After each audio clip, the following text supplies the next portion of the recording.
Welcome to TV next. ఈరోజు మనం CPI party జాతీయ నాయకులు అయిన సాడా వెంకటరెడ్డి గారి గురించి తెలుసుకుందాం. సాడా వెంకటరెడ్డి గారు సిపిఐ పార్టీలో అంచెలంచెలుగా ఎదిగి సిపిఐ పార్టీ కార్యకర్త నుంచి నేడు జాతీయ స్థాయి లీడర్గా కూడా పార్టీలో సేవలు అందిస్తున్నారు. అతను ఏనాడైతే రాజకీయాల్లోకి వచ్చిన రాకముందు నుంచి కమ్యూనిస్ట్ భావాలు ఉన్నాయో ఆ భావాలు అతను రాజకీయ వైపు నడిపించడం కాకుండా కమ్యూనిస్ట్ పార్టీలో చేరి దళితులకు, పేదలకు, బడుగు బలహీన వర్గాలకు సేవలు అందించడం జరుగుతుంది. ఆనాటి నుండి నేటి వరకు కూడా అణగారిన వర్గాల కోసం, వారి హక్కుల కోసం పోరాడుతున్న వ్యక్తిక నాయకుడు ఎవరు ఉన్నారంటే వారు సాడా వెంకటరెడ్డి అని చెప్పవచ్చును. సిపిఐ పార్టీ ఆవిర్భవించి దాదాపు 100 సంవత్సరాలు అవుతుంది. 100 సంవత్సరాల సంబరాలను ఎంతో ఘనంగా దేశవ్యాప్తంగా కూడా నిర్వహించుకోవడం జరుగుతుంది. ఈ ప్రస్తావనలో, ఈ 100 ఏళ్ల ప్రస్తావనలో సిపిఐ పార్టీ సాధించిన విజయాలను, సిపిఐ పార్టీ సాధించిన విజయాలతో పాటు వారి త్యాగాలను కూడా గుర్తు చేసుకుంటున్నారు. ఎర్రజెండా ధరనే సమాజ నిర్మాణం సాధ్యమని, ఎర్రజెండా ధరనే బడుగు బలహీన వర్గాలకు, వారి హక్కులకు రక్షణ కలుగుతుందని, ఎర్రజెండా ద్వారానే దోపిడీ లేని సమాజ నిర్మాణం అవుతుందని పేద ప్రజలందరూ కూడా భావిస్తున్నారు. వాళ్ళ కళలన్నీ సాకారం చేయడానికి, వాళ్ళ కళలన్నీ కూడా నెరవేర్చే విధంగా సిపిఐ పార్టీ నడుస్తుందని కూడా చెప్పవచ్చును. సిపిఐ పార్టీ కేవలం బడుగు బలహీన వర్గాల కోసం స్థాపించిన పార్టీ. ఆ పార్టీ నాయకులు ఎప్పుడు ఒకటి అంటూ ఉంటారు, పేదరికం ఉన్నంత కాలం ఎర్ర జెండా ఉంటుందని అంటున్నారు. అంటే పేదరికం ఉన్నంత కాలం ఎర్ర జెండా ఉంటుందని వారి నిదానం. దేశవ్యాప్తంగా కూడా పేదరికం అనేది లేకుండా అందరికి సమాన హక్కులు కల్పించాలని, దున్నేవాడికి భూమి చెందాలి అనే విధంగా వారి ఎజెండాను కూడా ముందుకెళ్తడం జరుగుతుంది.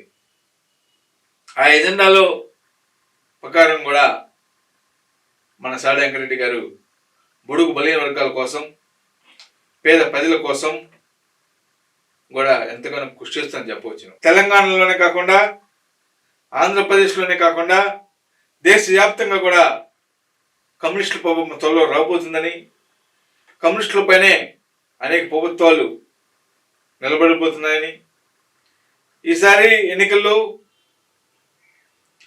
దేశ స్థాయిలో ప్రధానమంత్రి నియమించడంలో కూడా కమ్యూనిస్టుల పాత్ర ఎంతో క్రియాశీలకం కాబోతుందని కూడా సాడా వెంకటరెడ్డి గారు తెలియజేస్తున్నారు.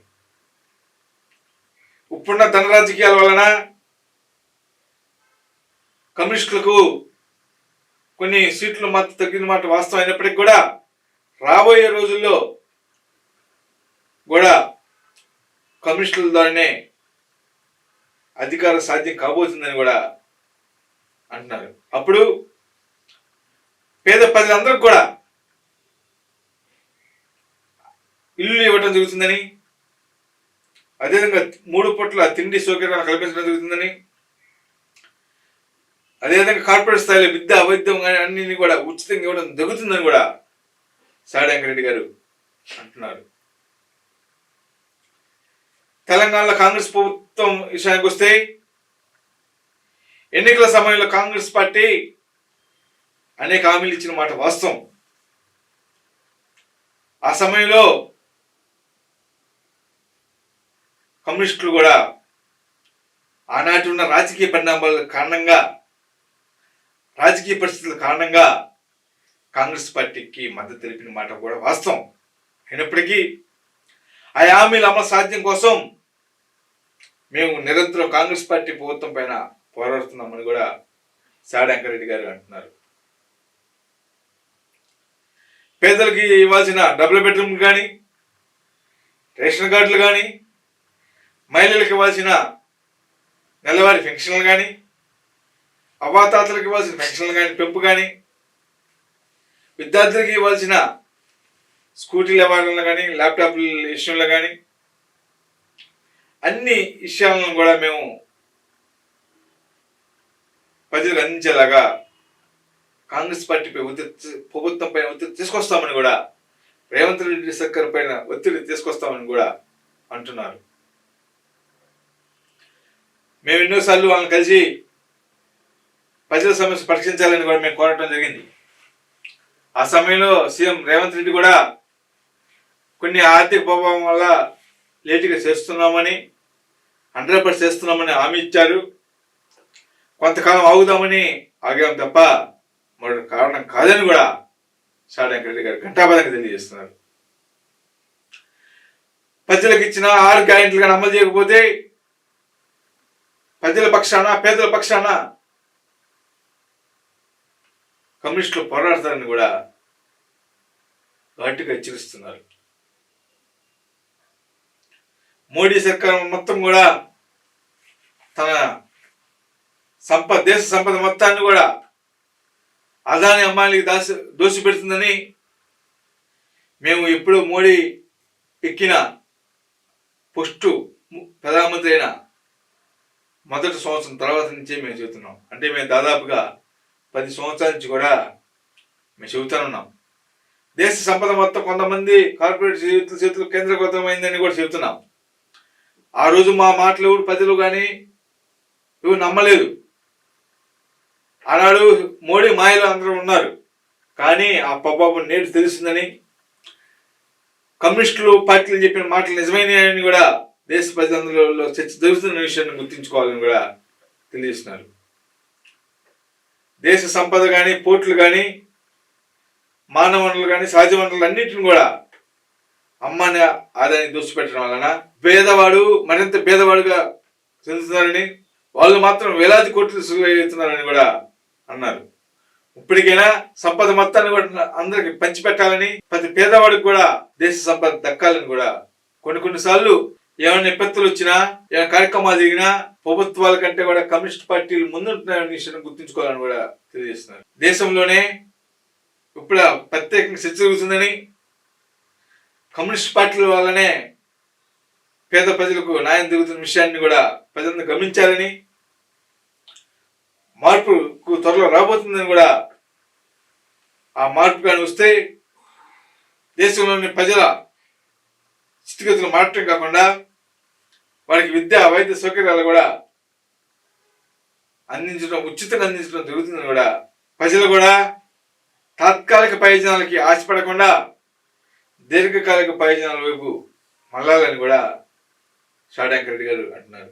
ఓటు నోటుకు అదేవిధంగా ఆ రోజు ఇచ్చే తాయాలకు పడితే మన భవిష్యత్తు, మన పిల్లల భవిష్యత్తు కూడా అంధకారంగా మారే అవకాశం ఉందని, నేటి రాజకీయంలో ఓటుకి నోటు కమ్యూనిస్ట్ పార్టీలు ఎవలాపాటంలోనే మాకు సీట్లు తగ్గినాయి తప్ప మరో కారణం కాదని కూడా షాడంక్ రెడ్డి గారు అంటున్నారు. ఇప్పటికైనా ప్రజల్లో ఘనమైన మార్పు రావడం చాలా సంతోషదగ్గపడినామని, ఈ మార్పు వలన దేశంలో అనే రాష్ట్రాలు కూడా ప్రభావం చూపే అవకాశాలు ఉన్నాయన్నారు. కమ్యూనిస్టులతోనే రాష్ట్రాల అభివృద్ధి కానీ, దేశాల అభివృద్ధి కానీ చెందుతున్నాయని, గతంలో కానీ ఇప్పుడు కానీ కమ్యూనిస్ట్ పాలించిన రాష్ట్రాల్లో ఎక్కడ కూడా అవినీతి మనకు లేవంటే ఒక మంత్రి కానీ, ఒక ముఖ్యమంత్రి కానీ, ఒక సమితి అధికారి కానీ పైన కూడా అవినీతి ఆరోపణలు రాలేదంటే అక్కడ కమ్యూనిస్ట్ ప్రభుత్వాలు ఎంత నికాసిగా నిరాశగా పరిపాలించాయో మనకు అర్థమవుతుంది.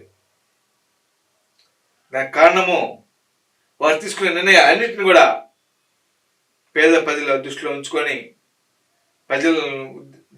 నిర్ణయం తీసుకుంటాం తప్ప ఏ కార్పొరేట్ చేతులను వ్యక్తులను తీసుకుని నిర్ణయం తీసుకోవాలన్న సంగతి గుర్తుంచుకోవాలని కూడా తెలియజేస్తున్నారు. అన్ని ప్రభుత్వాలు కూడా, అన్ని రాష్ట్ర ప్రభుత్వాలు కానీ, అదే కేంద్రంలో నరేంద్ర మోడీ సర్కార్ కానీ పేదవాడికి కావాల్సిన అవసరాలు దృష్టిలో ఉంచుకొని పరిపాలన తప్ప తన స్వార్థం కోసం కానీ పరిపాలన అందిస్తే భవిష్యత్తులో ప్రజలు తగిన గుణపాఠం జీవితాన్ని గుర్తుంచుకోవాలని కూడా అంటున్నారు. కమ్యూనిస్టుల భావాల్లో ఉన్న ప్రతి ఒక్క వ్యక్తి కూడా ఎర్ర జెండాతో భుజాన్ని వేసుకొని ఎర్ర జెండాతో చేతులు కలిపి పేదల పక్షాన పోరాడాలని కూడా సూచించారు.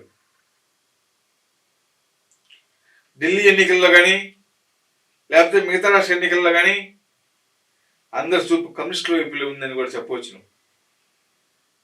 ఎందుకంటే కమ్యూనిస్ట్ పార్టీలు దేశ స్థాయిలో కూడా క్రియాశీలక స్థితి ఎదగబోతున్న సంకేతాలు రావడంతో అనేక రాష్ట్రాల ముఖ్యమంత్రులు కానీ దేశ కేంద్రంలో ఉన్న బీజేపీ సర్కార్ కూడా కమ్యూనిస్టులు చెప్పిన పనులను కానీ పేదవారి తరఫున చేయడం జరుగుతుందని కూడా విషయాన్ని గుర్తుంచుకోవాలని కూడా చెప్పవచ్చును. కమ్యూనిస్టుల ద్వారానే సమాజ నిర్మాణం సాధ్యమని, ఎర్రజెండా ద్వారానే దోపిడీ లేని సమాజం సాధ్యమని కూడా సాడా అంటున్నారు. భవిష్యత్తులో కమ్యూనిస్టులు కింద పనిచేసే, ఎర్రజెండా కింద పనిచేసే అన్ని శక్తులు కూడా ఏకం కాబోతున్నామని, దానికి తగిన ప్రయత్నాలు చేస్తున్నామని, ఎర్రజెండా కింద పనిచేసే అన్ని శక్తులు ఏకమై దేశంలో సంపద దోసి పెడుతున్న మోడీ సర్కారును కానీ దించడమే తమ కర్తవ్యమని కూడా చాలా ఘంటాపదంగా తెలియజేస్తున్నారు. మోడీ విధానాల మొత్తం కూడా ఒంటెత్తు పోకల్లాగా ఉన్నాయి తప్ప మరొక కారణం కాదని కూడా అన్నారు. ఇప్పటికైనా కేంద్రంలో మోడీ సర్కార్ ప్రజా సంపదను కానీ, సహజ వనరులు కానీ, మానవ వనరులు కానీ ఎక్కడ కూడా దోపిడీకి కాకుండా కృషి చేయాలని కూడా తెలియజేస్తున్నారు. లేకపోతే రాబోయే రోజుల్లో భారతీయ జనతా పార్టీకి నౌకల సెల్లుతాయని విషయాన్ని గుర్తుంచుకోవాలని కూడా అంటున్నారు. తెలంగాణ రాష్ట్రంలో కాంగ్రెస్ పార్టీ పాలనలో 1 year పూర్తి కావడం జరిగింది.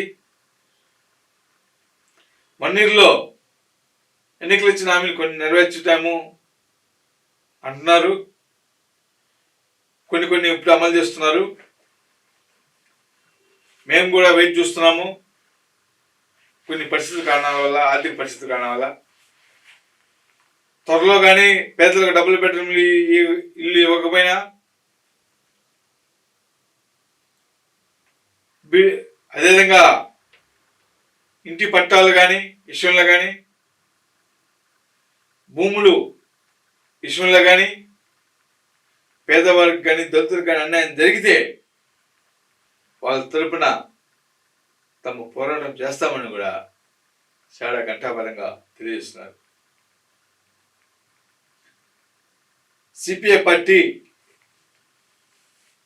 తెలంగాణలో చాలా బలంగా ఉందని, మొన్నటి ఎన్నికల్లో కూడా ప్రజలు మంచి ఓట్ల శాతం ఇచ్చారని, కొన్ని చోట్ల గెలుపుల్లో కాంగ్రెస్ పార్టీ అభ్యర్థులు గెలిచారంటే సిపిఐ ఓట్లు కారణమనే విషయాన్ని కూడా గుర్తుంచుకోవాలని కూడా తెలియజేశారు. రాబోయే రోజుల్లో పేదల పక్షాన పోరాటానికి అనే ప్రణాళికలతో ముందుకెళ్తున్నామని, పేద బడుగు బలహీన వర్గాల కోసం, వాళ్ళ మంచి చేయడం కోసం ఎర్రజెండా ఎప్పుడు సిద్ధంగా ఉంటుందని కూడా చాలా తెలియజేసినారు. భవిష్యత్ అంతా కూడా కమ్యూనిస్టులదని, కమ్యూనిస్టుల ద్వారానే సమస్యమైన సాధ్యమని భావిస్తున్నారు. కాబట్టి అందుకు అనుగుణంగా ప్రజలు కూడా రావాలని కూడా పిలుపునిచ్చారు. మోడీ సర్కారును గద్దెదించడం కాకుండా మోడీ హయాంలో జరిగిన దోపిడీ వ్యవహారాలన్నింటినీ కూడా మేము బట్టబయలు చేస్తామనే విషయాన్ని కూడా గుర్తుంచుకోవాలని కూడా బీజేపీలో ఉన్న కేంద్ర పెద్దలకు హెచ్చరించారు. అదేవిధంగా రాష్ట్రంలో ఉన్న బీజేపీ పెద్దలకు కూడా హెచ్చరించారని. పేదవాడు తన సంపదను మరింతగా ఉన్నత స్థాయికి చేరాలన్నా, అదేవిధంగా ఉచితంగా విద్య సౌకర్యంగానే వైద్యం కానీ అందించాలన్నా, బడుగు బలహీన వర్గాలకు అండగా ఉండాలన్నా కూడా అది ఒక ఎర్రజెండా సాధ్యమని గుర్తించి ఎర్ర జెండా కింద పనిచేసే అన్ని శక్తులు ఏకం కావటం కాకుండా ప్రజలందరూ కూడా కమ్యూనిస్టులు చేస్తున్న ఉద్యమాలకు మద్దతు పలికి ఈ అవినీతి అక్రమాల ప్రభుత్వం సాగనంపడాలని కూడా చాలా పిలుపునిచ్చినారు. For more updates, like, comment, subscribe to our channel. Hey darlings, గంటని click చేయడం మర్చిపోకండి.